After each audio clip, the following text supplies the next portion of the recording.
Hi, everyone, and welcome to Yell for Change Albinism Talk with Marvelyn Green. I will be your host for this duration of this talk. But before I introduce you to our guests, please follow Yell for Change on all social media platforms and please subscribe to Yell for Change YouTube channel. So without further ado, ladies and gentlemen, I have a special guest in the room all the way from South Africa, across the continent, I should say. So we are welcoming Pinky. Pinky, the floor is yours, my darling. How are you doing today? Thank you for joining Albinism Talk with Marvelyn. How are you doing today, sis? Oh, I'm so well, and I'm so happy to be joining Madeline Talk. In the Yell for Change, quite a movement which is quite a force. When it comes to issues that are affecting people with albinism. I'm very much happy to be joining, and I'm very happy to be doing this talk with you. Amazing. So, sis, introduce yourself to the audience who do not know who you are, um, and just to let them know where you're from and what do you do and so forth, quote unquote. Okay. My name is Pinky Radebe, as you have just mentioned. I'm hailing all the way from South Africa in the beautiful city called Durban. I'm in the township of Umlazi. That's where I'm originally from. However, I'm currently staying in Richards Bay, which is the northern part of KwaZulu-Natal. That's where I'm based in terms of work. I'm doing human resources, so I'm a human resources officer there in one of the prestigious organizations that I'm not going to mention though right now. But yeah, that's basically who I am. And I've got two kids. I've got a son, a 26-year-old son, and an 11-year-old daughter.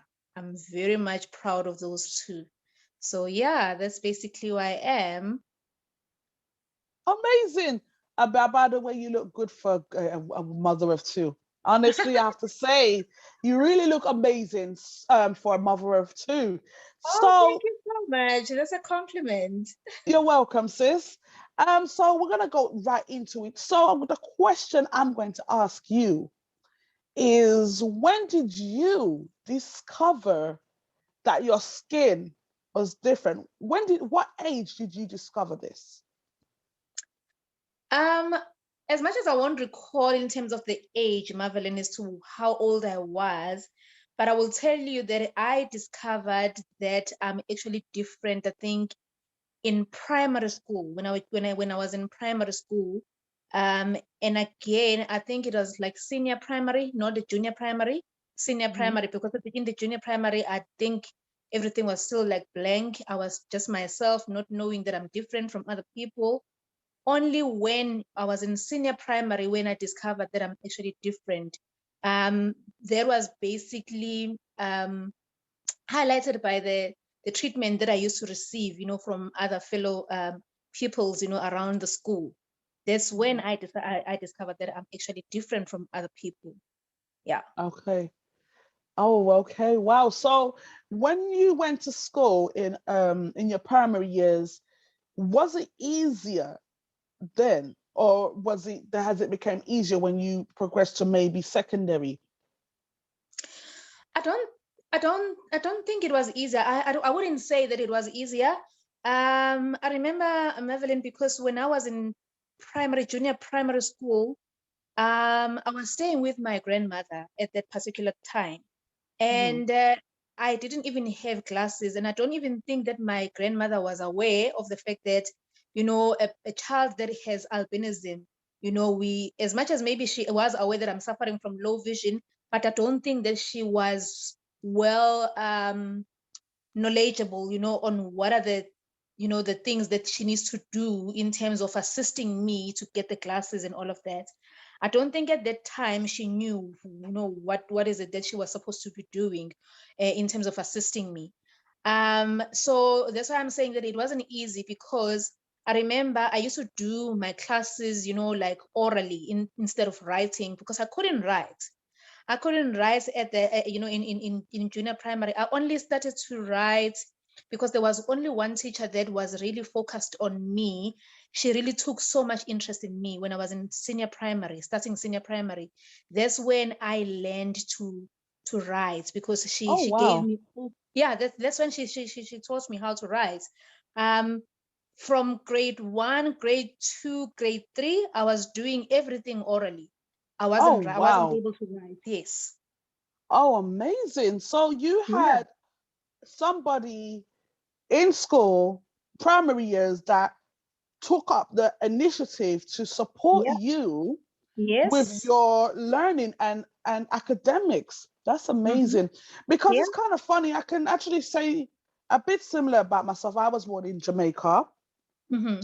I was born in Jamaica, and my mom taught me how to read and write, and also I also have people in my primary years that helped me. But even though it was very much difficult for me to see, On the welcome board. to, yes, welcome Yeah. to those who are joining in at the moment. Okay. Hold on one second. Someone's saying to me to share the link. Would you be able to share the link for us? In the Albinism Society in the group. I don't know if you have the link. Albinism Society WhatsApp. I don't know if you're on there, because the people are asking for the link. Let me just see. I don't know if I will be able to. Just hold on a second. So for those who are just joining in, welcome to Albinism Talk with Marvelyn. I'm just going to ask you all to please keep your mics muted for the duration of this talk. So keep your mics muted, please, and your videos off. Thank you. Can you keep your cameras off, please, and your mics muted? If you'd like to be a part of this discussion, you're more than welcome to join in with us. You're more than welcome to join the duration of this course. Keep your mics and videos off. Thank you. 1 second, sis. Oh, wow. Mavid, it's only saying that only the host can be able to share the link. Oh, that's fine. I'll do that. Don't worry about it. I will sort that out. I'll sort that Alrighty. out. Let me get the link right now. Let me forward this on. You have done it now. It's okay. Right, let's get back to this now, because this is a very interesting topic about the school. So, Yes. so did you have any accommodation in terms of um, from the teachers where they give you like extra time for exams? None of that. If I can maybe just say to you, as I said, from the onset, to say, when it comes to junior primary, all my exams and every learning that I used to do, it was orally, right? So when it came to junior primary, sorry, to senior primary, that's when I had this one teacher that was really focused on me to give me the attention in terms of helping me to be able to write. So remember, Yes. she's taking me through, the whole process of being able to write and all of that. Mm-hmm. I do not recall a moment or a time where I was reasonably accommodated when it comes to, giving extra time, during school. Mm-hmm. However, I don't know, because I was a very sharp child, if I can put it like that. I was very sharp. Um, I don't even recall maybe having to be behind, with anything that I would do. However, the only thing that I was accommodated in was the fact that I would be seated right in front of the class, near the board. But there was a challenge again. Even if I'm sitting right in front of the class, there's still a challenge, because we had green boards. We didn't have the blackboards. You can possibly imagine. I mean, if anyone that is actually on the call right now that let has me let me let me albinism. explain that. Let me cut you. I don't mean to cut you, sis. Let me explain to those who are listening in here. I Yeah. know exactly what you're talking about, because I done my primary years in Jamaica, and let me tell y'all something, man. The blackboard wasn't easy, especially if the chalk is blurry and the teacher's Yes. writing notes. And also Yes. sometimes I have to sit on the floor. Okay, I had to sit Yeah. on the floor to write my notes. I never had Yeah. nobody to sit and teach Yeah. me, or to sometimes in primary school, it was a bit difficult. I'm not going to lie to you. It was difficult. I mean, even, other children, you would ask them, you would request them to help you, with the notes and everything. Mm-hmm. They, Yeah. they wouldn't be bothered. They wouldn't be bothered. Instead, they would throw in ill words, on your face. And Mm-hmm. and you would be like, oh my God, I'm telling you, it was a nightmare. Evelyn, I grew up fighting, when I was in primary school, junior primary and senior primary. I used to fight each and every Friday. It was a fight outside of the school premises because somebody would actually throw in ill names, at me. And I'm telling you, outside the gate, it's gonna be a massive, massive fight Yes. because Yes. I didn't want to allow anyone to bully me the manner in which they bullied me. You understand? So Yes. during those times, it was really hectic. Only in high school, because some of the children that I went to primary school with, we moved to high school together, and they Mm-hmm. knew who Pinky was. They knew if they do something or if they say something, it's all unto them. Yeah. So I never really wanted, to allow it. It used to be so hurtful, what they would say. But I sort of like, I grew up now having to sort of like stand up for myself and fight for myself. Amazing. Amazing. Amazing. Because these are things that not every person with albinism have this confidence, and some are very timid. They have fear of like standing up for themselves. Yeah. They have a fear of standing up for themselves, and also they, family, sometimes they may not understand it, for say, or because in my case, some of my family members didn't know about albinism. I was raised with my mom in the first 10 years. And I also had my grandmother and extended family. And when they look at me and they would say, like, yo, like, there's nothing wrong with you. There's, your skin is beautiful, blah, blah, blah, blah. But then something is, you don't feel normal. I'm like, mom, I'm like, mommy or grandma, I want to look like you. I don't want to look like this. You Yeah. know, and that's the thing that I went through and battling with that. But even when I was in primary school in Jamaica, but I will talk of my secondary in a minute, Mhm. I went with a person with albinism. So I wasn't alone. So I was thanking God that it didn't really affect me as much. The bullying wasn't so effective while I was there. But I tell you that, it's good to know that there are PWAs like you that do have the tenacity and do have the confidence to stand up for yourself. And I really commend you for that, sister. Yeah. Yeah. I'll tell you what. I mean, I'm staying in South Africa. In South Africa, I'm sure, I mean, you've got quite a lot of people, or friends, that are South Africans. Everything in South Africa is a joke. Sometimes, we make, a situation that is actually very sour, we basically, I think we've got quite a lot of sense of humor, if I can say. But also the bullying can also feature because, I mean, I don't know, we are just a different society, if I can put it like that. Anything can just become a joke. Something that is like serious can just become a joke. I'm Yeah, telling you. very So much. Yeah. But yeah, then but again, it's good sometimes it and all bad. depends on the It's good and person. bad. It has its advantages. It also has its disadvantages. Hmm. But I mean, I wouldn't actually trade, any other country for my country, to grow up in. I love my country. I love my people. I'm enjoying South Africa like nobody's business. So yeah, I guess that also, as I'm saying, it has its own advantages and disadvantages. But it's up to an individual how you actually, say how I'm gonna lead my life, with whatever that is around me, whatever that is happening around me.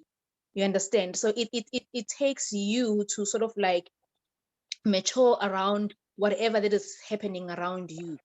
Yes. Because I think when I was in high school or secondary school, that's when I was, fully armed when it comes to anybody that is actually going to be saying anything that is ill around me. And with the support of my family, I've got quite a lot of cousins that I'm actually very close with. Those people, they are like my pillar of strength, if I can put it like that. So anyone that teases me, we would tease back. You understand? And then they would at home, my cousins would take that and make it a joke instead of making it, make me feel bad or make me feel sad, or hurtful. We would turn it around and make it a joke. And I'm telling you, it would be something that we joke around until, it's sort of like drilled in my mind and I forget about it and then it's all a joke. Oh wow. Wow, that is, do you know what, that's interesting because um for me, I've had both the malicious and the humor. I've had it, Hmm. had both of them. So I've had like people that my uncle, may God rest his soul, he will call me white chicks, he will call me white chicks and he'll be like, but he used to love me. But then you got some of the family members that were very nasty. Yeah. And some of them didn't want to walk with that. Well, not the Jamaican side of family, but the ones in the UK. Some of them, not all, some were very malicious in terms of they didn't want to walk with me, and also they will make fun of my glasses. They will just make derogatory comments, and sometimes I didn't know how to really deal with that. But they had some family members that would like embrace my albinism and they will Yes. still love me. I've got wonderful cousins on my Jamaican side that when I started Yell for Change, they Mm-hmm. supported my cause by sending their pictures. And that's where, if it had not been for those people, welcome everyone who are entering the room. Welcome everyone to Albinism Talk with Marvelyn and Pinky. So those who are joining in the talk right now, please just a reminder that this talk is recorded. So please keep your mics muted for the duration of this talk. If you'd like to be a part of this talk, you can raise your hand and unmute your mic if you want. If you got any questions for Pinky and myself. Sorry about that, sis. So carry on. Yeah, I actually want to say just to put an emphasis where on the point of the family, where you actually, we're talking about, the support from the family. Families, I must say, if family can make or break you. Absolutely. So, I so agree. if you are a person with albinism, your family can make you or break you. So that's why I always say in whatever talks that I actually have, with PWA, I always say that there is nothing that is actually crucial than your family, Mhm. supporting you throughout. Throughout, you Absolutely. understand? I mean, Absolutely. I remember there was a point in time where we went to visit one of my late cousin in prison. I was with my late uncle and my other cousins. We were going there and we were walking, in the prison, in the premises. And then you see the guys that are, that the ones that are in jail. They are peeping through the windows and they shouting all these, nasty names, and all of that. And then there was just this one word that they use in South Africa. Whenever you're referring to a white person, they call you Mlungu, right? Okay. So they were shouting Mlungu, Mlungu, Mlungu, Mlungu. And I'm not gonna lie, it really got to me. Hey, it got to me. And my uncle was laughing about this. And I'm like, I'm getting angry, at him. And I'm like, but why are you laughing about this matter? Is it a funny thing? I mean, that they're saying what they're saying to me. And it was like, but I don't understand, why is it upsetting you? Do you know, a white person, how much we respect white people in South Africa or Mhm. all over the world? Because I mean, South Africa has suffered what is called an apartheid era, right? So Mhm. you would find that a white person would basically be sort of like given this respect, more than any other race in South Africa. So Mhm. then my uncle turned it into a joke, and then he's like, "But why are you so upset about this? If they call you Mlungu, why can't you just maybe, sort of like associate yourself with Princess Diana? Why are you not waving back at them? You know, Princess Diana used, you know, whenever she's doing everything, you know, around charities, you know, in Africa or wherever, they would throw in ill words, you know, at her. But guess what she would do? She would just wave at the people. Why can't you just smile and just wave at these prisoners instead of you getting upset? Guess what, Marvelyn? I did exactly that. You know, when we came out of the prison after the visit, you know, to my cousin, they started again, but it was not ill. They were like throwing, you know, every compliment that you can possibly think of. How amazing is that? Oh, wow. So you How see, amazing is that? yeah, that's a very, very inspirational story. And I wish there's many PWAs like you who can take that as an example and turn a bad situation into a good situation and Yep. negative into a positive. You see, Yep. because a lot of people was talking about yellow, and there's a artist in Jamaica called Yellow Man, and he has albinism. And someone is Mm-hmm. like, why the yellow color? Because of him. No, I said, no, you can take a negative and turn it into something positive. Obviously, yellow is bright. Obviously, the sun is Yes. bright. And even though the sun is our greatest enemy, but it's also good. It's a beautiful thing to have. Mm-hmm. And let's move on to my next question now. So, in South Africa, Mm-hmm. what are the steps and action is the government taking for PWAs? What action are they taking? Oh, Mervyn, that's a very sensitive one when it comes to the government, eh? I must say. Wow. It's a sensitive one, and it's also a subject where I think each and every person with albinism is very much aggrieved when it comes to the government, because the government is not doing anything about the people with albinism. To be Wow. quite honest with you, the government is not doing anything as it is right now. Tomorrow is the 20th of September. You know that, I mean, it's our month, it's our albinism awareness month, which is the month of September. So tomorrow there is quite a huge march to one of the Department of Social Development, where in Gauteng, one of the cities in South Africa, that is in Johannesburg. My fellow PWAs are marching there to the department, you know, to bring forth, you know, everything that we basically fighting for in South Africa, where the Mhm. government is actually not doing anything. In South Africa, I must say, albinism is a discriminated and segregated type of a disability that you can possibly think of. Mm. Um, so the government is really not doing anything. We are basically saying right now, you know, having the movement such as Yell for Change, Yeah. we are voicing our voices right now. We are saying, we're yelling for change, because we are sick Yes. and tired of you guys having to ignore us, having to not pay any attention to our needs.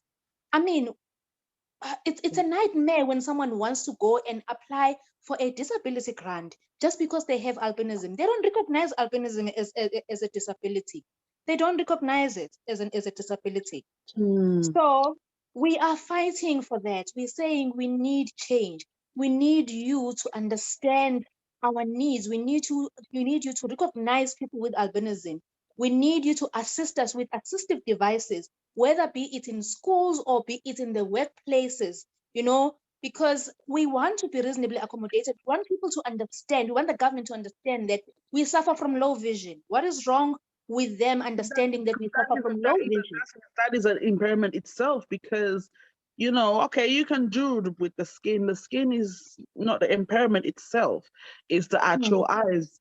For those who are listening right now, let me explain. There's two different types of albinism. Yes. There's ocular albinism, which affects the eyes, and there's Mm-hmm. OCA, which is ocular cutaneous albinism, which Mm-hmm. affects the pigmentation of the skin, hair, and eyes. So you would see some people with albinism with either light blonde hair, some golden. It all depends, all the degrees of it.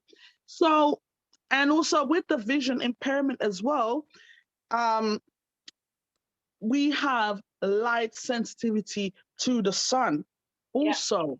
So the sun is our greatest enemy, not only for our skin, but it's also sensitive to our eyes.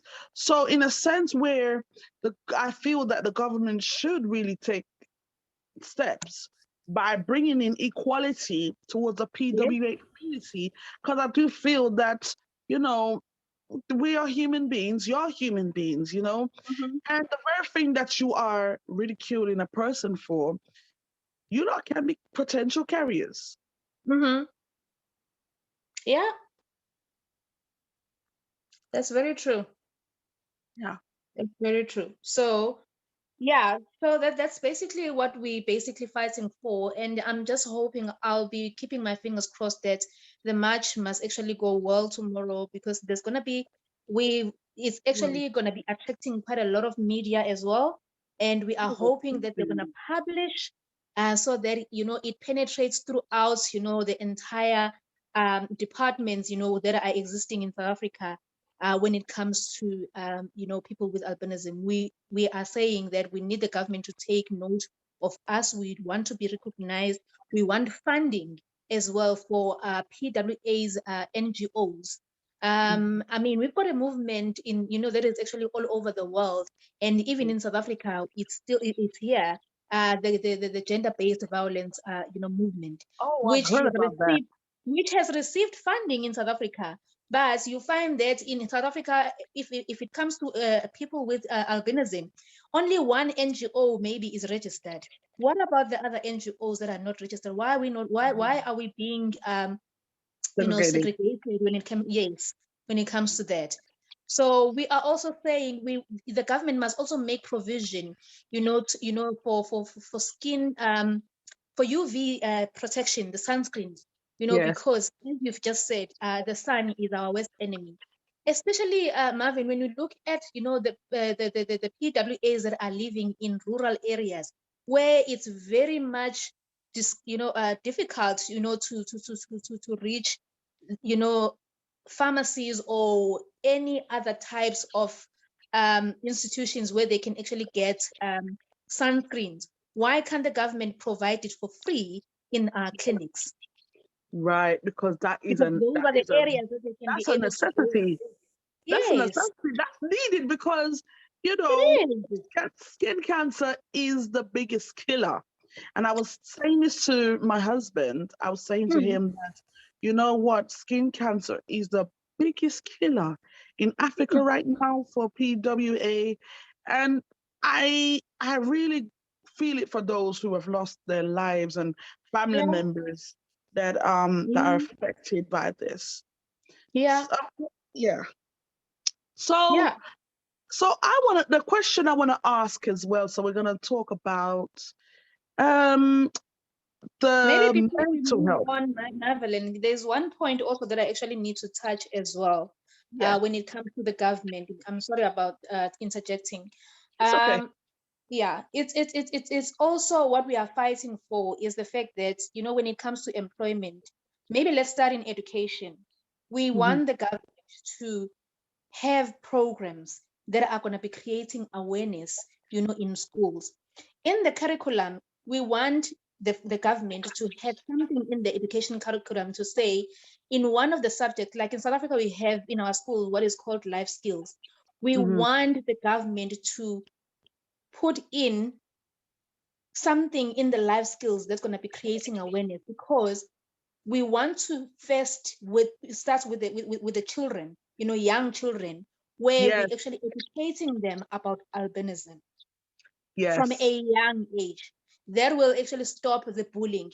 That will actually make other children understand somebody that doesn't have melanin. Why are they different? What is it that they actually need to do to support them as well? We want the teachers to be involved, in all of these programs. We want them to run with the programs. So we want the government to do that. We also saying we are tired of being looked down upon, where people feel, or where the government feels that people with albinism, they can only be hired for learnerships only. What about employment, like permanent employment? What is wrong with us? Why is the government not paying any attention to that? Right. Because I see it as, even though that, you have visual impairments, but just because you have a visual impairment, that don't make you a liability. I don't believe in a person Definitely. who's out. I don't believe in anybody who has an impairment has a liability. Yeah, it's a limitation, but it's not a liability. But It's then not. as much as it is a limitation, Marvelin, we have so many things that that can be done in terms of reasonable accommodation. Organizations out there, if the government is not saying anything, organizations will never understand that they should be providing reasonable accommodation. Like if I'm working, I need to be provided with a big screen so that I can be able to perform. You Yes. understand? So I mustn't be limited more than the limitation that I have of the vision, of the low Yes. vision. Yes. Give me something so that I can be able to perform, to prove to you that I am able, as much as I have the disability, but I am able to do my work. Yes. And that's another thing. Did you have to declare? Did you have to declare your vision in the workplace? Yes, there is no other way that I can actually. Somebody is actually on with the mic on, so I think it's quite Can you mute disturbing. your mic, please? Can you mute your Miss Beckton? Can you mute your mic, please? To those, yeah, can you mute your I mic, think, please? Olile, can you just mute your mic? Okay, it's muted. Thank you. All right. Thank you. So carry on, sis. What are you saying So about? yeah, I had each and every organization that I join, I need to my CV first of all. My CV has to declare that I have low vision. Yeah. And why is it? What is the low vision? What is the cause of the low vision? I usually declare in my CV to say, I'm partially sighted due to albinism. So that's Yeah, how that's I what I declare, use. I because declare mine, yeah.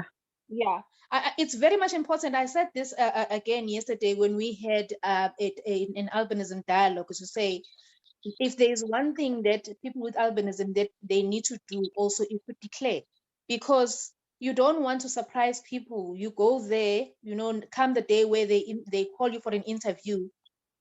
I mean, they don't even have sight of what is it that they should be Or in large prints. expecting. Yes, exactly. Sometimes you go for an interview and then you may be required to write, a computer test. You Mm-hmm. get there, the Or computer, you assessment, even like yes. a laptop that has a small font. It's not even, there's no magnifying glass, installed, in it, you Yeah, know. but then again, you see, for me, I studied IT and myself. So with that said, they showed me how to adjust. There are ways you can adjust your screens.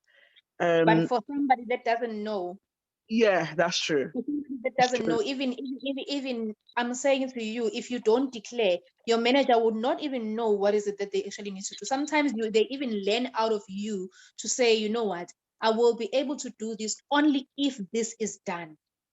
If they Yeah, have right, installed the magnifying glass, I'll be able to increase it to a 200%, 300%, depending on the vision that you have. right, Yeah. right. So one thing I want to ask as well, Pinky, is this. So I'm going to touch on this now. And I know if you don't want to talk about this, please, interject and say, Marvelyn, I don't want to talk about this. Mhm. One of the reasons why Year for Change has started as well is to do with the violence and the attacks on people with albinism or a person with albinism. So my question is to you, is that um, is that happening in South Africa as well? Because I know in like Zimbabwe, Tanzania Tanzanian. especially, Malawi and Zambia, those are the ones I know of um, that are actually facilitating these derogatory and barbaric and unspeakable acts. So that's one of the reasons why Yell for Change is basically bringing awareness towards this. So is this the case in South Africa? I must say, Marvelyn, that in the years ago, it was the case, right? Mm-hmm. It was the case. But it sort of like died out in some parts of the of South Africa. Maybe let me put it like this: there are certain areas where the killings or the persecution of people with albinism is happening. Mm-hmm. Certain parts of certain areas in South Africa, like maybe let me say far north of KwaZulu Natal, there's a place called KwaMhlabuyalingana or Manguzi. You would find that yes, we actually had a case there where a lady was persecuted, having to be sold. Wow. Having to be sold by the boyfriend. Remember when we started talking about this, I said the family can make or break you, right? Yes. So because I mean, I would take a boyfriend as someone that is actually family to me because this person is my boyfriend. I mean, I trust this person with all of my heart and all of that. So it can be a boyfriend that sells you out, or it can be any members of the family. Mm-hmm. You've touched on the fact that some of the family members can be very malicious. So there is a stigma around people PWAs where they actually feel that certain body parts, of people with albinism, they can be used in terms, or maybe they can sort of like transmit some magical powers. Yes, I heard of I that. don't know where does that come from, but that's what the belief is. And such superstition is the one that leads to the killings. And then because people they sort of like I don't know, they use it in a form of a witchcraft. If I can put it like that, they believe Yes. that those certain parts of your body, when they get them and they mixed it into some form of a potion, it will bring some magical or magic prospect into their lives, or it will make them rich. Wow. I don't understand. Honestly, I don't understand. So yeah, um, it has happened previously, but it wasn't like so drastic like in other countries like Tanzania or Zimbabwe or Kenya or wherever in southern parts of sub-Saharan Africa. Mhm. However, recently, I think on the 1st of September, on the day where we're starting albinism awareness, 1st of September, Mhm. Northwest, in the Northwest, there's a province called the Northwest. Mhm. They attacked, there was an attack to a 12-year-old boy. Yes, I saw that. Yes, I saw that. yes, I they saw chopped that. And him. man, Yeah, that they long chopped his arm ago. and left it hanging. They chopped his arm, left it hanging because they were caught by the father. And the father is saying somebody in the family, apparently the cousin's father, was the one that actually did the crime. It was the one that committed this crime to chop the child because he wanted to take the body parts of the child and sell it to a witchcraft or a witch doctor to perform some witchcraft magic potions. Oh yeah, I So heard about that. I yeah, heard about, and I did made a post about that. And you know, this is unspeakable. In it is 2021. in And no, 2020. no, no, no. You know the worst part about it as well, sis. You know the worst part about it, that the child is powerless. You know, Yes, and you're yes, picking on somebody that doesn't have the strength or even have that fight in them. So you're a predator that's picking on somebody that's you're making the child as your prey. Now, mhm, um, as we mentioned about that, remember a couple months back in May, yes, this in very May. thing happened with that two-year-old. A lady by the name of Jemima, yes. Yes, Yes, that I was about one to talk made about that me as well. cry. No, Pinky, no joke. I cried my eyes out. No joke. it was one of the most horrific things to have read, and it disturbed me big time. It disturbed me. I done a talk with a friend of mine in London on Albinism Awareness Day with two other PWAs. Obviously, Josh Cintron is one of them, and he will explain in this. I don't know if he's still here, but we were talking about this, and where we all agreed that this barbaric act is very much disturbing. It is very much disturbing. Evelyn, I'm going to say this as well, that I was once, I mean, usually I travel, by taxis, in South Africa, because I don't drive. That's that's one. If my son isn't around, to drive me around, or anybody in the family isn't around to drive me around, obviously my whole movement around is dependent on traveling by a taxi. I was once in a taxi, right? And my sister's husband was a taxi driver at that time. This is probably 3-4 years ago, if I'm not mistaken.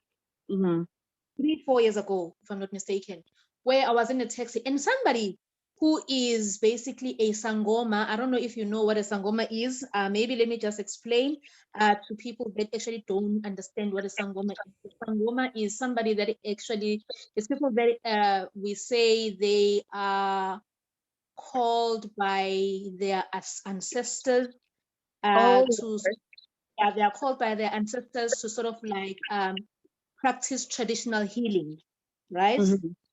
It's very big in South Africa. You find sangomas everywhere in South Africa, in each and wow.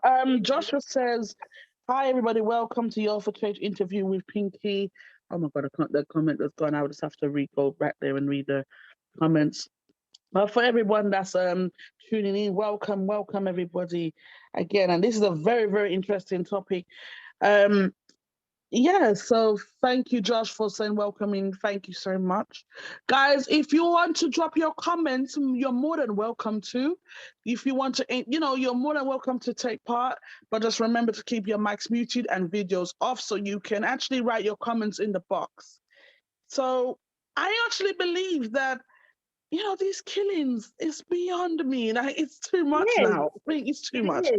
So, yeah. So carry on with your stories.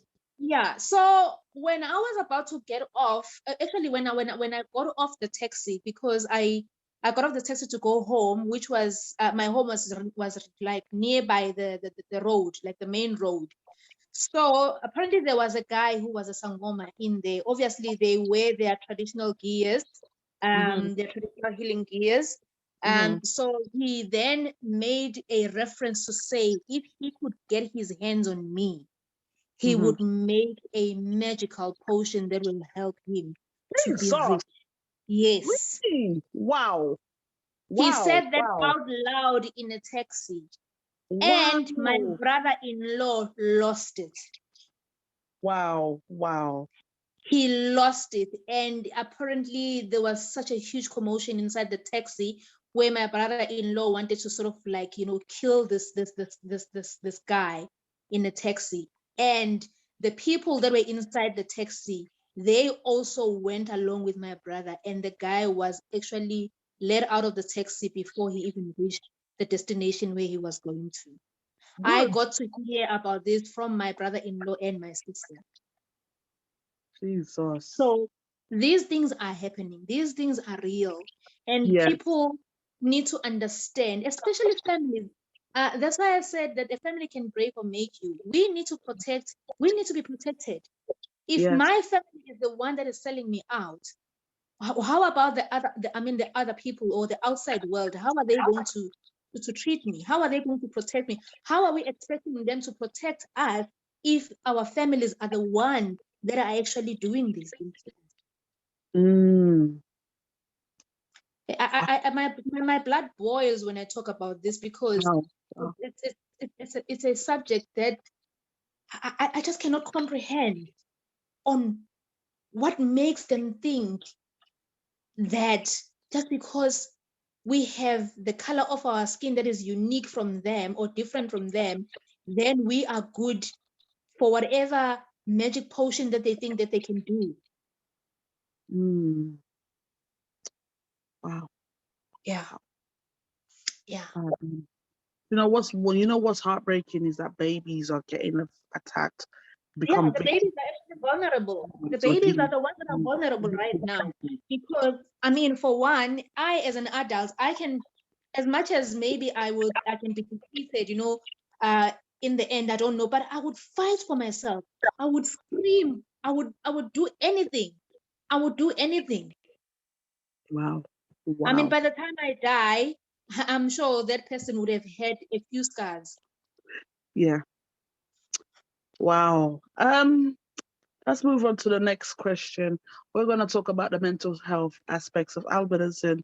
Is that spoken about, or is that even addressed in the albinism society in South Africa?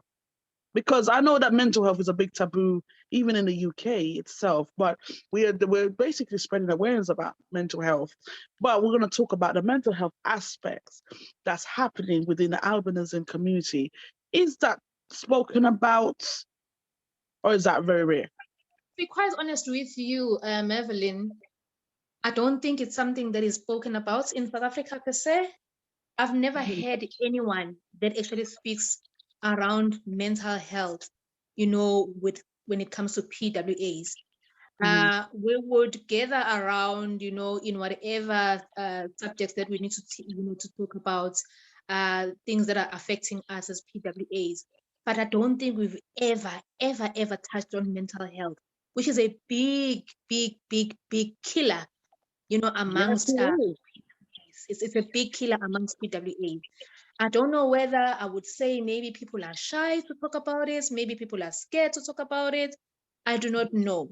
However, I think that it's some. I mean, during this time where it's albinism awareness, there's something that we need to talk about, because remember, people are suffering. People are still suffering a lot of bullying out there. Right Yes. now, the attacks are back, and you can't tell me that nobody gets, disturbed by what is happening around PWAs. We are scared for our lives, you Mhm. know. So you can't tell me that that doesn't affect your mental health, but we Of course, don't talk of about course it. it would We affect you. don't talk Of about course it that. will affect you. It will affect you because at the end of the day, um, you know, you need to keep them healthy mind, not only for the physical, but the mental Definitely. health needs to be healthy as well. And things like this, the bullying, the derogatory comments, the staring, the prejudice and the discrimination, Yes, and yes, the social issues around the albinism community, well, that's going to take a toll on somebody's mental health because it's like you're mentally broken. You've broken that person's spirit by creating the stigma, creating the stereotype and all these negative fear. impacts around it. So Mm.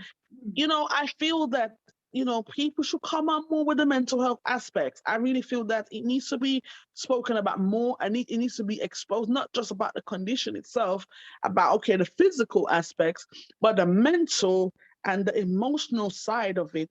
What does a PWA go through on a daily basis? Yeah, that's very true. That's very true. I think it's something that The we floor need is to cover. obviously we're gonna close this talk at 8:40, obviously. So if anyone would like to ask any questions, the floor is open. So if you would like to take part and join the talk, please feel to do so by raising your hand. Yes, Pinky, carry on. Yeah. So I was actually saying that I think it's something that we need to ensure that we talk about, and then I would actually urge other PWAs as well to participate, in movements like this or in talks like this, because these are the platforms where we are given we're given a platform to basically voice ourselves. These Right. these these these movements are the ones that are going to penetrate, throughout the Yeah. globe. I'm not even going to be saying specifically South Africa, throughout the globe, because each and everywhere there is a person with albinism, obviously they do go through some form of discrimination, some form of segregation, and all of that. So we need to talk about these issues. People with albinism need to speak up. They need to learn to speak up. Yes. Don't sit in your corner there. We're not even sure what is going on, what is happening. You, by you isolating yourself, we don't even know what's going on. We don't even know what's going on. Then people commit suicide because of mental issues that they have, that they are not addressing, that are not. Find somebody in the family that you feel close to. Talk to that person. Learn them exactly how are you feeling, or if there is anyone that has said anything to you that is of ill. Talk about those things. Talk about those things. That's why I'm saying to you, I'm very much grateful for my family, because especially my cousins, because those are the people that are keeping me going. Those people keep me going. Yeah. Yes.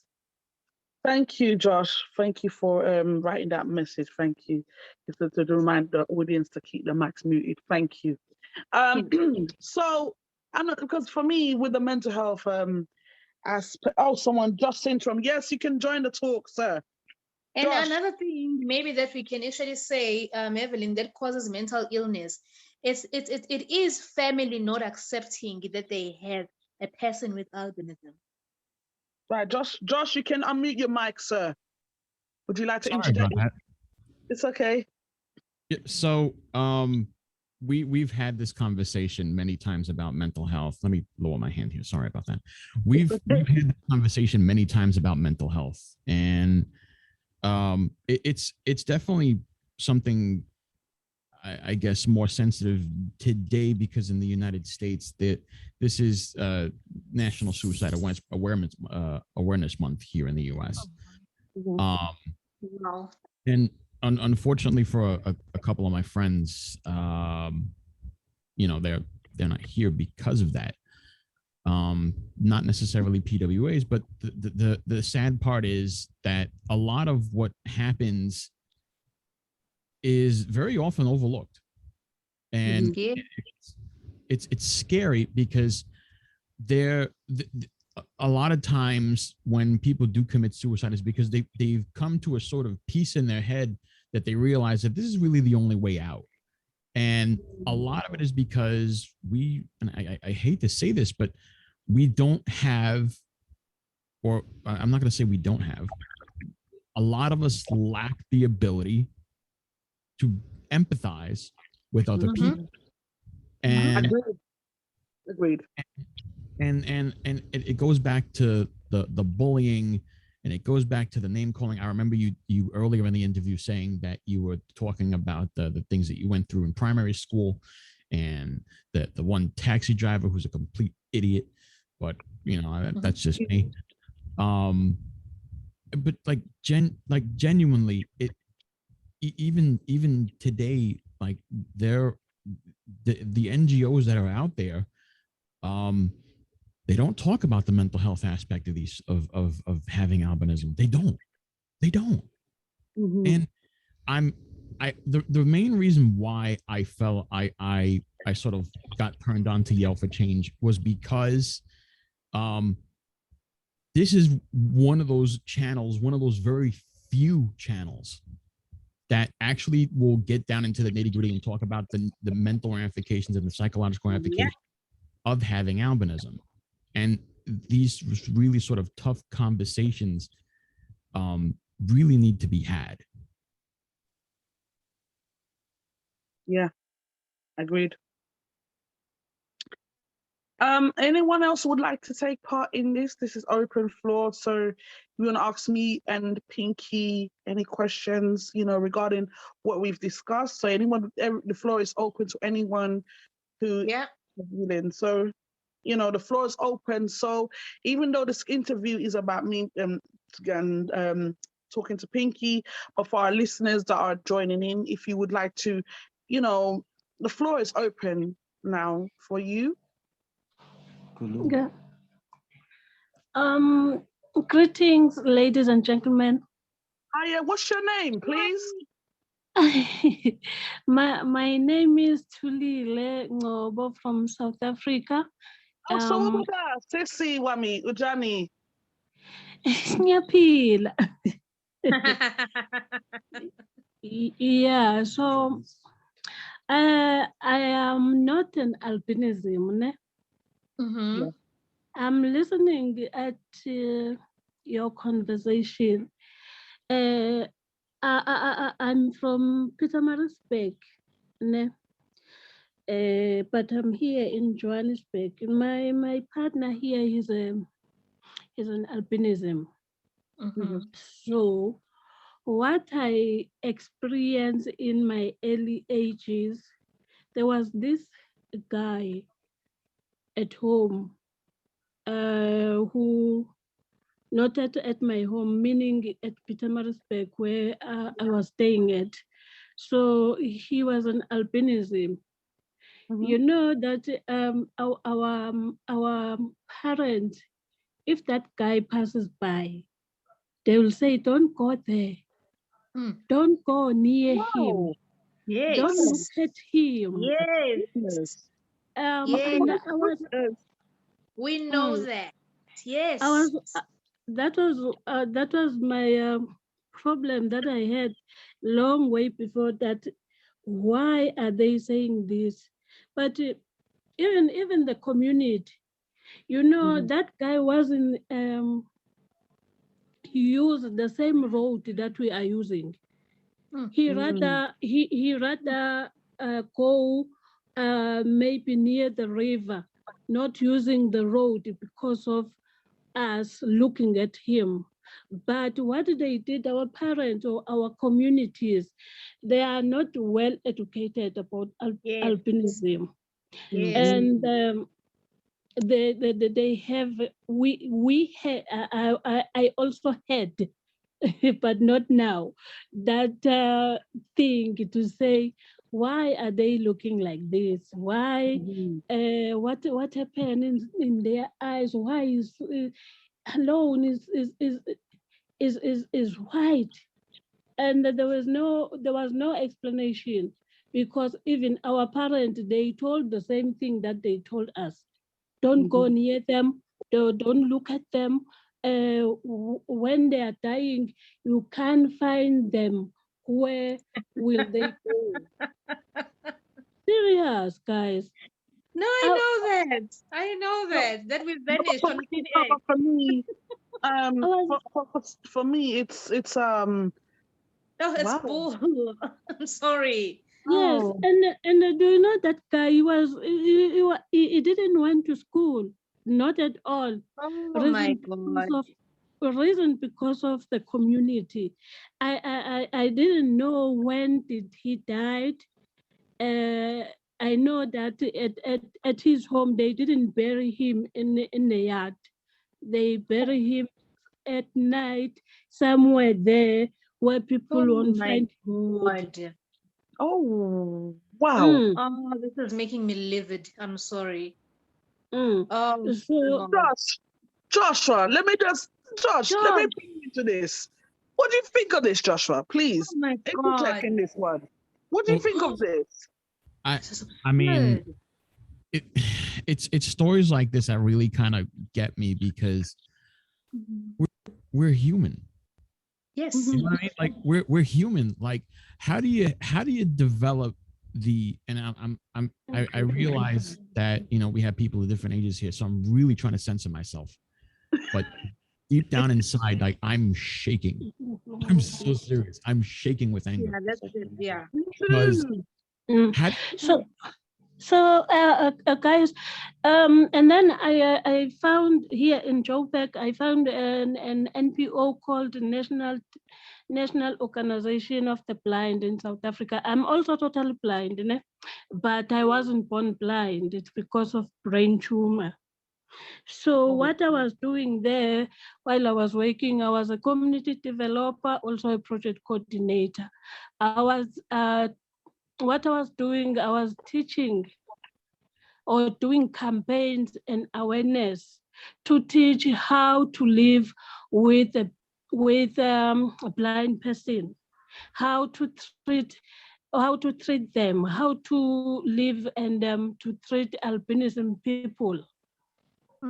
So yeah, and what I've realized along the way is that even the schools in South Africa, there are few who are catering albinism people and blind people.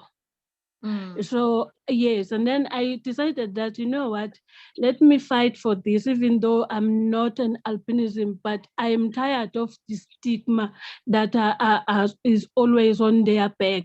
So everybody is talking about them, Let us go outside there. And then I ended up last 2020 opening my own organization. It says it's a national disability empowerment, whereby we are also national disability empowerment. Oh wow. So yes, yes. Well done. Congratulations.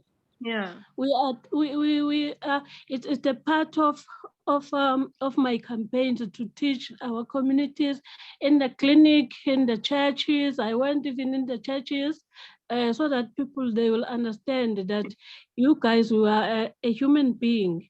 And I even said to somebody else who was disturbing me, I said, you just came from the hospital. And at the hospital, they said you were shorted of the blood. You don't have a blood in your body. But do you know who donate the blood mostly? What type of the people are donating the blood? She said, no, everybody. I didn't know. You don't know. Just go and research about these people. You'll find that, yes, they've got blood. Oh, and that blood is the one that we are carrying in your body right now. But you didn't know when. So what we are doing, you are cursing them. You are so saying everything that you want to say. So what I was trying to raise here is that I'm with you guys. I want you to fight for this. I want to fight for this. And yes, my partner is on albinism. Don't ask Kuti how did I see him when he was first approaching me. Because I'm blind. No, thank you so much, Priscilla, for your input. We really appreciate it. We really appreciate it, your support as well. I mean, having to create that organization, you know, that it has to empower people. We really appreciate that. And we're saying, Alutang continua in our South African language. Anyone else want to join this talk?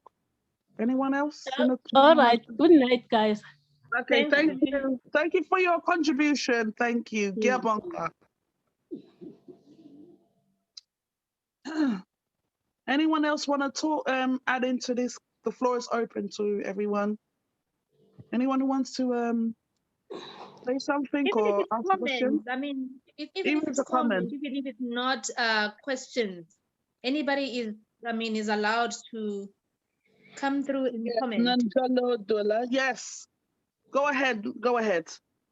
Go ahead. Go ahead.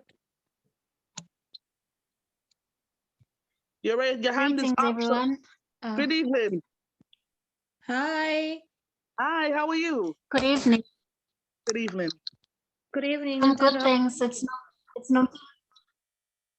Can you hear us? It's Nompilo Dladla here from South Africa. Yes, I can hear. Yeah, speak. Yes, can you guys hear me? Yes, I can hear you. Oh, okay. It's Nompilo Dladla here from South Africa in the KZN province in Pietermaritzburg. I've been hearing the whole chat, even though I logged in a bit late, but you guys raised very important points. And I liked the mental health aspect of it because it is one aspect that is really not touched on beyond the other discriminations that we're currently facing, which the mental health is basically the umbrella of everything, because the minute you feel threatened in any way, it impacts your mental health. So I think we should really tap into that as well. It's very important because the mental health actually breaks people. We get into depression because of these discrimination from different societies, even from our, our family, as Pinky mentioned, that our family can either break us or build us. So I think it's very important that we also touch on that aspect. Thank you. Oh, well, thank you very much for interjecting in that. Yeah, it's important that mental health should be spoken about in the albinism community, because it's a big thing. You know, mental health comes in all different shape or forms, you know, because Yeah. with mental health, it covers, it can be a positive and a negative, you know, but a negative downfall of it is the depression, it's the self-esteem issues, it's the Yeah. lack of confidence, quote unquote. And when it comes down to having mental health talks like this within the albinism community, yeah, I know, understand that some people are shy, some people are a bit timid, or, you know, but this is a very, very crucial thing to talk about, not just the physical aspects of that mental health.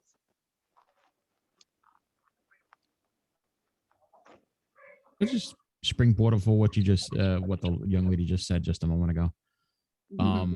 And just to sort of, I've been sort of banging this drum for quite a while now, and I'm not going to stop banging this drum because, again, this is something we don't talk about. We don't talk about the depression that comes with being rejected by our peers. We don't talk about the depression of, I guess, sort of being dissociated from people that we really love, or relatives that don't really that think of exactly, like that whole thing with the cab driver that you told us about just a moment ago. That still bothers me.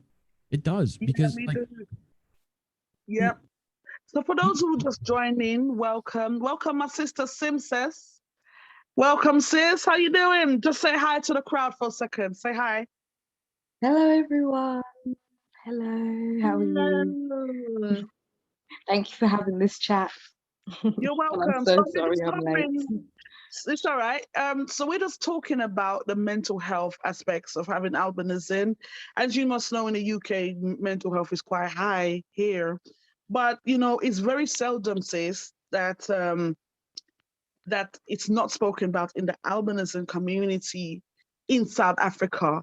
So this is one of the things as Yell for Change, the advocacy is not only to just do the yellow pictures, but it's also I'm a bad space. Okay, someone just wrote that. Wait a second. It's one of those moments where it needs to be spoken about. Mental health needs to be exposed in the albinism community, because it's like this. You want somebody to, you know, bullying affects everybody. Doesn't matter what race you're, bullying comes in all different shape or forms. But, you know, it's especially in the PWA community, especially that the internals, especially the externals, especially from the communities. And I feel that it needs to be addressed, that they need to really recognize, okay, there is a problem. Okay, there is help out there. And I want to really deposit this to every PWA out there on the sound of my voice. I want you to know that there is help out there. If you know you're going through a situation right now that you can't talk to somebody, you can reach out to Yell for Change. Okay, we are here 24/7. Listen, if you know you're gonna feel like you know, I'm here to talk to you. Even you got some people on the line, may come and pray for you.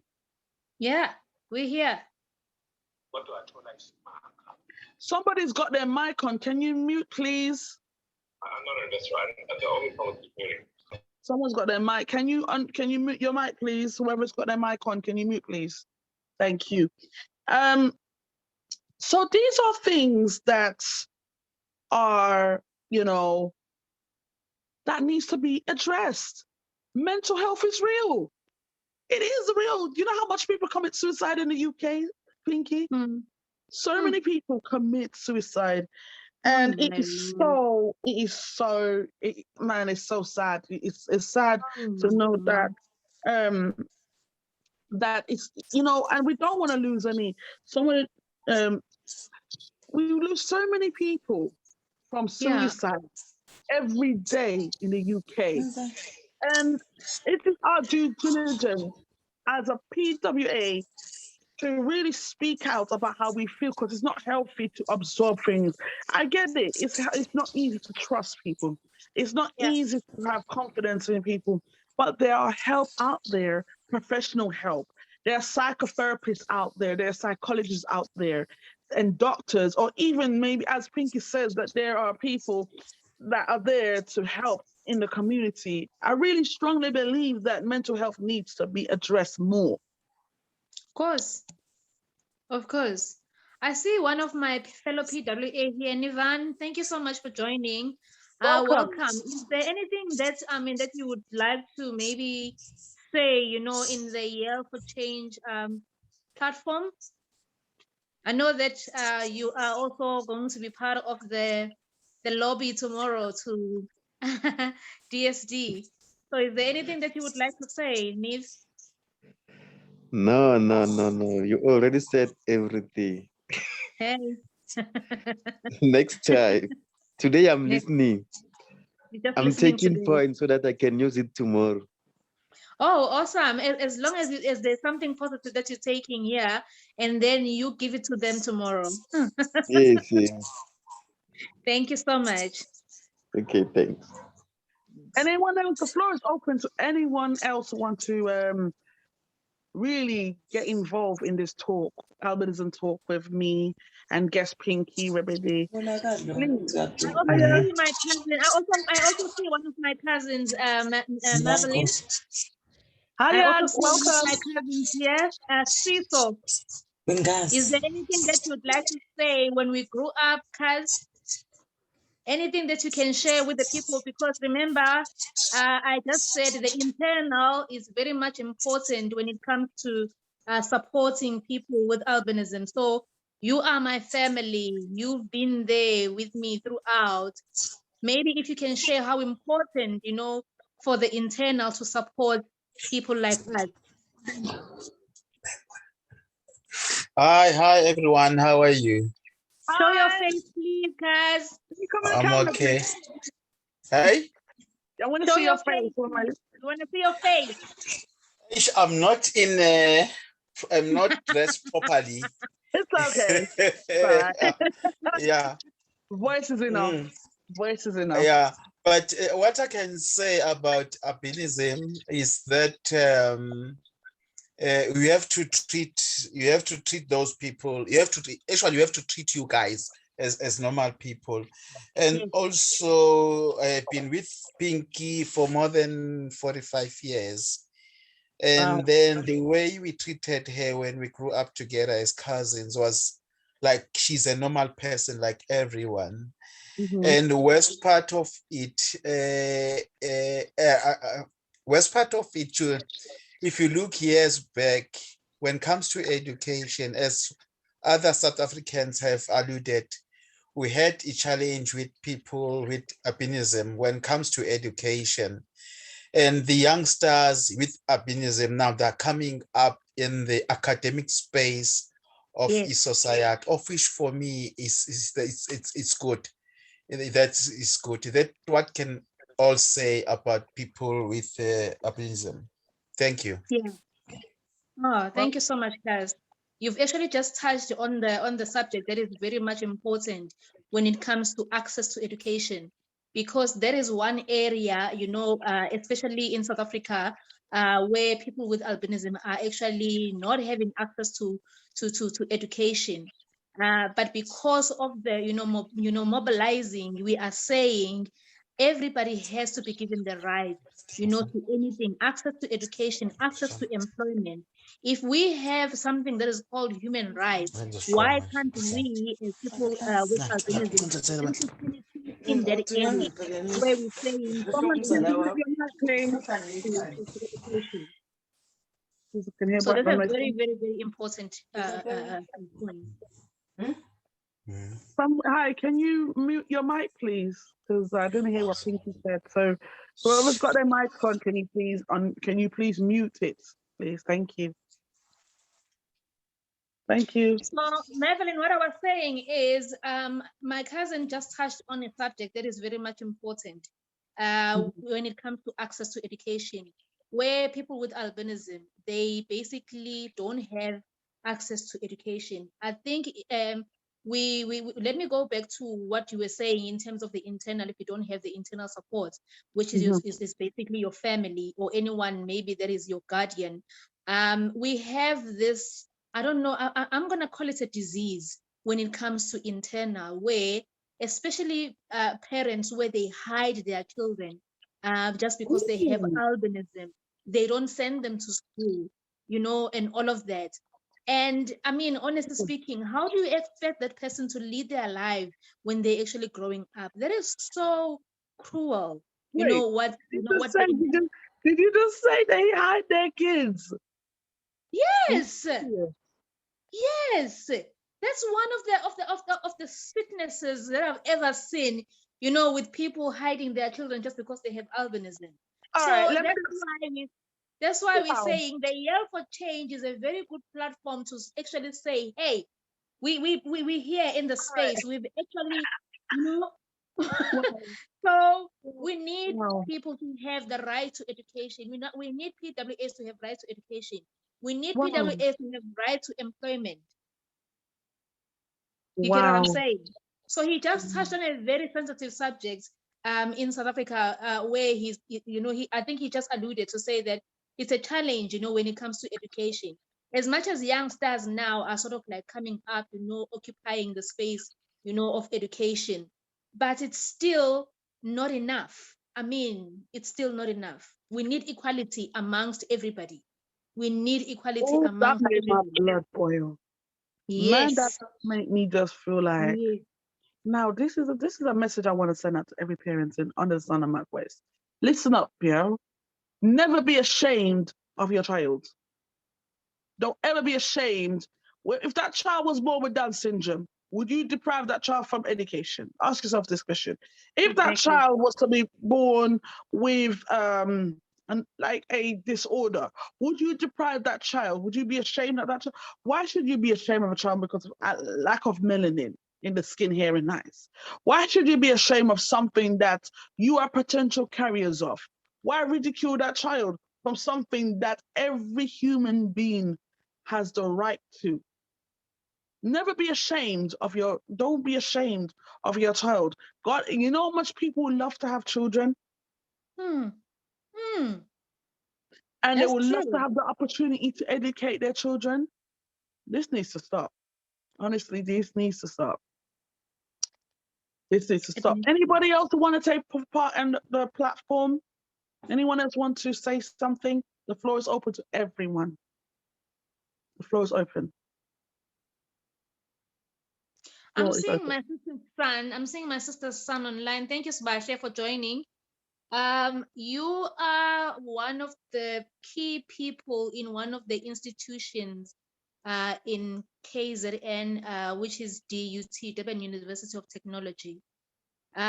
Would you like to share anything around, you know, maybe like in terms of the number maybe that you have recognized of PWAs in the institution?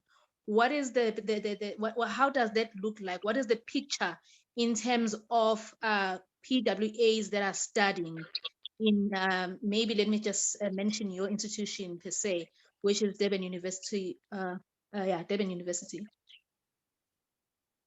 of Technology. Hello, everyone. Hello, good evening. How are you? I'm sorry. I'm good. I'm sorry to join late the meeting. Okay. I've been studying. So, from my perspective of view, I would probably say we should take a stand as young stars of South Africa against people who always advocate lies against people who live with albinism. For one practical example, I'll speak of those fake traditional healers who say things that are not true about people who are living with albinism. We must first deal with those people, Right. because I feel Agreed. like most of the youngsters who are living with albinism are scared to go out there and face the world because of the things they hear, because of the way they get treated, Mhm. not by only young people, but also by old people Yeah. in our societies. Yeah. Kids will be scared to go to classes or to attend classes with other students because they believe that when they see them, they see a person who can give them some magic or something. No, there is no such thing. People should stop advocating lies and telling lies or spreading lies about people with albinism. I've lived with Umamkul from birth. I've never seen anything wrong with it. People That's would me. say That's things. when he's saying Mamkulu, he's referring to me, Madeline, and Josh, and everybody that doesn't understand. So there's nothing wrong with people with albinism, and the care she has been giving and the love she has been showing towards each and every family members from our family. It has been absolutely Pinky, lovely. Pinky, you Hi.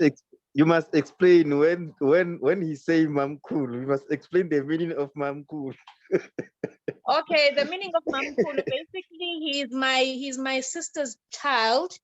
So I'm older than Auntie. I'm older than his mother. So his mother is mom, and then I'm big mom, basically. Oh, bless. Yes, mommy. Yeah, Wow. Yeah. so I would say, according to the scale ratio of people with albinism being registered in any other institution of higher learning, Yeah. I would say Yeah. it is 2:10, because of one of the reasons I've stated that most of the That's not good. students are scared to go out there and face the world That's not good. because of the things they hear, the things that are being said to them, which are lies. Wow. We are the one who must protect those people, protect everyone in our society, regardless of their skin color, regardless of race, regardless of any other thing. More especially us who are leaders of the society. So it must begin with us. So thanks a lot, guys. Thanks a Welcome. lot, Luther. Thanks a lot. Madeline, I'm seeing one of my PWAs as well here. Xolile, I think I've seen you on LinkedIn. Xolile, is there anything that you would like to share, my sister? Hi, good evening, everybody. I hope you guys can hear. Yes, we can hear you perfectly. Okay, cool. From my side, I really think it's fear. I just want to touch on the idea of people either hiding their children or people hiding their children when it's time for burial. Because of these stigmas that have been associated to people living with disabilities, people are so scared to lay the bodies where the public can see, because they know that the public will go back when nobody can see them to actually dig up the body and do whatever it is that they believe these bodies are capable of doing. Oh my And with regards to people who are not being sent to school, one, it also fear from the parents, but the major thing is the lack of knowledge. They themselves are struggling to actually get the people around them, because it starts with the family and then it goes to the community and then it goes on and on. So if they are able to have a conversation, if they are unable, to spread the awareness within the household, then it makes it even more difficult for them to have a conversation with the community, then resulting to them being scared now to send their children to this very wild community that will either say things to them, impose things to them, want to take them away for one reason or the other. So from my side, I think the major issues is one, fear, and two, lack of knowledge. Yeah. Sure, absolutely. Yeah. Guys, we've got a lot to do. Marvelyn, we've got a lot to do. I'm learning things that are quite shocking. I mean, honestly, I've never had to even got to know about the fact that when they are burying people with albinism, they bury them. They're hiding. It's just because people are gonna go and dig up the grave and do whatever. That is absolutely ridiculous. That is absurd. I promise you, and that's why you'll hear the rumors of people saying that they vanish, because now the family did not want to bury with the community. Is that where it's coming from? The vanishing That's where it's coming from. So yes, so people will actually bury in the night when nobody sees, and they wake up in the morning and they say no, they just vanished, because they're trying now to protect the dead body from people digging it. Jesus Christ, guys. God have mercy. Oh my word. That's a lot to take in. Whew, I'm shaking. Joshua? I'm shaking. Joshua. That's a lot. Joshua, you there? My heart nearly stopped. I'm sorry about that. Yeah, I'm definitely still here. It takes me a little while to unmute because I'm using my podcasting setup. So okay. Sorry about that. But yeah, I heard all that. Oof. It Jesus just Christ, all right, guys, you know what? I'm trying not to cry, you know. This is emotional for me. Honestly. I'm telling you, me too. I'm like, my heart nearly stopped. Honestly, I'm like, yo, it's just too much to take in. Yo. Princess. I think, guys, it's time to lead the change. If you want the change, you must lead the change. No one will lead the change. Yeah. My good friend Simpsons, what is your take on this? Because, you know, you're from Sierra Leone, and I'm sure there's a lot of people with albinism there. So do you know of anything that surrounds this type of stigma in Sierra Leone? Do you know of any of that? Well, in Sierra Leone, we do have a lot of albinism, actually, yes. But it's not treated like this. Yeah, no, it's not treated like this. I'm quite shocked to hear some of this. I'm not shocked because I know that there are some people who just can't take different. They just can't take different. The work, just anything different. They can't take it. So I'm not shocked, but I'm shocked to the point that like, when did we all get to this place where we're not empathetic, when we can't feel like we're so desensitized that just because it's just like watching somebody pull out another person's eye, even if it's not your eye, you literally feel it like it's your eye, like how did we get here? I'm just sorry that's what Flabbergasted, man. I'm just sorry. Flabbergasted by the fact that you can't even bury a person, have their own resting place. Jesus Christ, I've never. With dignity. And people are quite confused. I think there's this thing that they think that if you've got albinism, you are mentally disabled. Yes. There's that idea that I can treat you like you're someone who doesn't actually have it all up there, as if to say that albinism has anything to do with that. Oh my God, really sick. It's really sick. But I did say to you and Marvelyn a week ago that maybe for me it's because I've already been exposed to you from young, that maybe this is very normal for me, but I am aware that there are people with more melanin that have never been around somebody with no melanin. It's like a whoa. And education in love will really, really help. The idiots will be idiots. That's Yeah. what it is.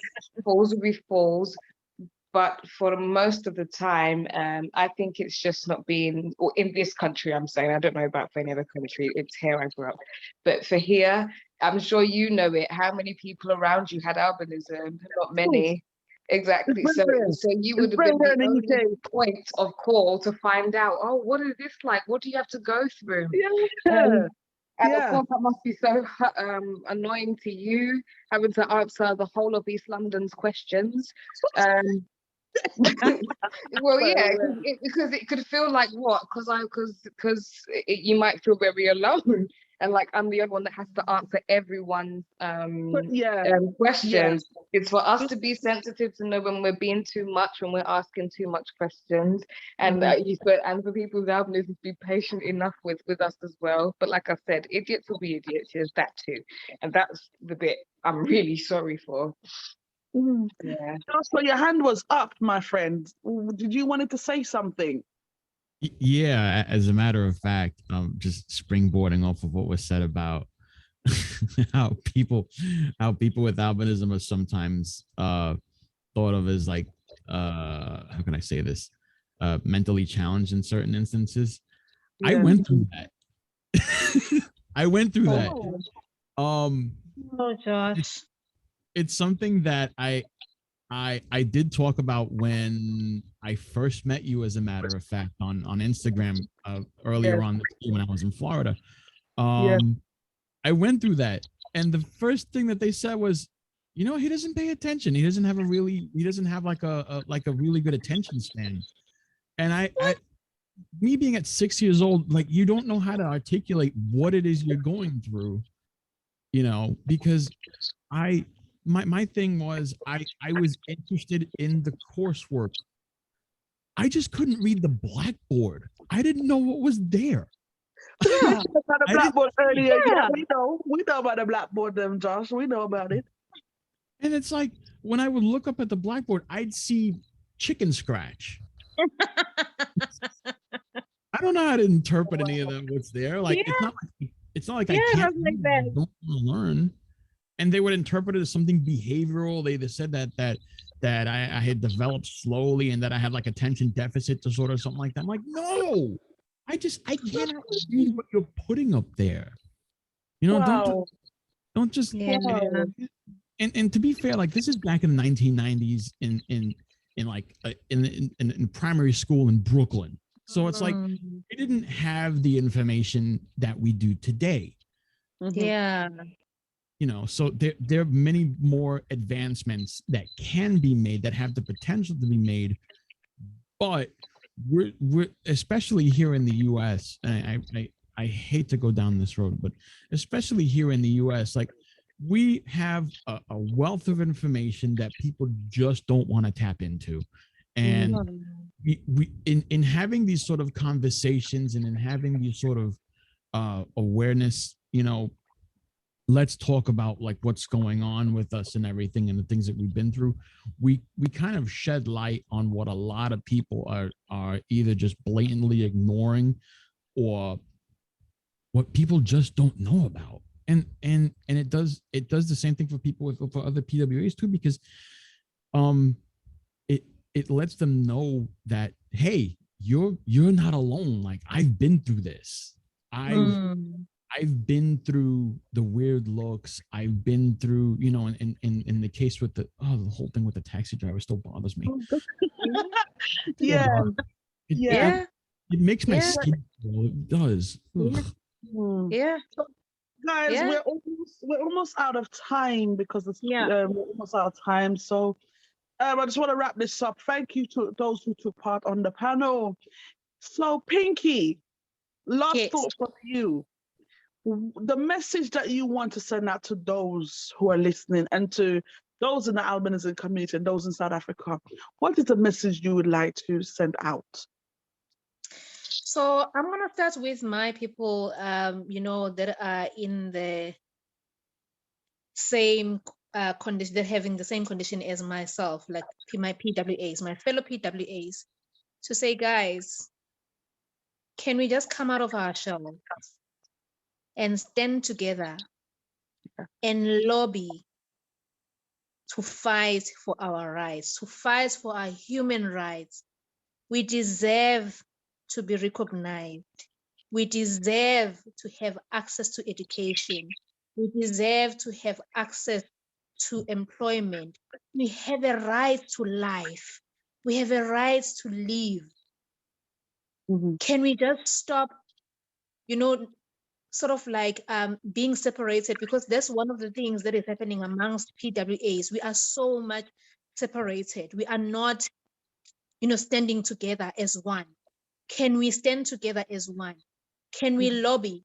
By doing that, even other people, like the ones that are having melanin, our families, they will lobby with us so that we can make a voice for ourselves. That's my message to my PWA. And to people that are listening and anyone else, in the space right now, all I'm asking is whatever awareness that we're creating today, we would like you to go around and share the information that we've shared with you. Teach other people about people with albinism. Tell them the truth. We are speaking the truth, nothing else but the truth. Tell them the truth. You have taken something today. Go and spread it around. And we will create a united world that is standing together in fighting for PWAs. We will get there. We will get there. It's not going to happen overnight, but we will get there. Thank you so much. Thank you for the support to those that actually have joined, my colleagues, my family, my friends. Thank you so much. Thank you so much, guys. This was a very, very powerful topic. So, thank you, Pinky, for joining me and taking your time out with me. And thank you to all the listeners in the chat room. And thank you for those who contributed to the floor. We appreciate you. So just to close this off, I would like everyone to please follow Yell for Change, which is YELL, the number 4, change on all social media platforms. And remember to please subscribe to our YouTube channel. This episode will be definitely uploaded on there, so for you to watch the replay. So remember that we are in this together. We are yelling for a change. Yell for albinism. Together we stand. Together we can. Thank you so much for listening. And we have to end this meeting because of time. But thank you all so much for listening. Have a good evening. God bless you. Thank you, Yell for Change. Thank you. Thanks, Bye. thanks. Thank you. Bye. Bye, guys. Sharp, sharp.